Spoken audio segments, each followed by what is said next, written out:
Bom, aqui é uma fiscalização de rotina da Polícia Rodoviária Federal.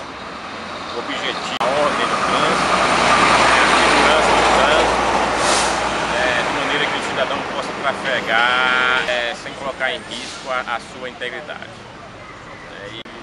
É feito nesse exato momento, além da fiscalização normal, o etilômetro, o bafômetro, para que a gente possa evitar esse acidente, a violência no trânsito.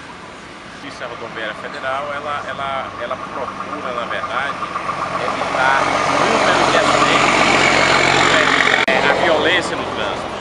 Portanto, a polícia, a gente pede que o cidadão procure andar com cinto de segurança, procure andar com a documentação em dia, procure manter sempre o veículo em condições de uso, fazendo a sua revisão periódica, e sobretudo evitar dirigir embriagado. Se porventura for dirigir, não beba, e se beber, não dirija. Esse é uma que a polícia sempre usa.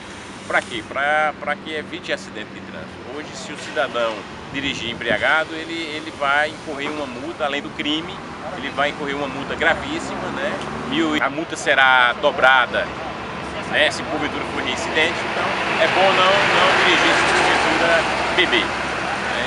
A polícia está aí, a polícia está sempre mantendo o trabalho aos específicos, buscando, sobretudo, segurança no trânsito e evitar acidentes.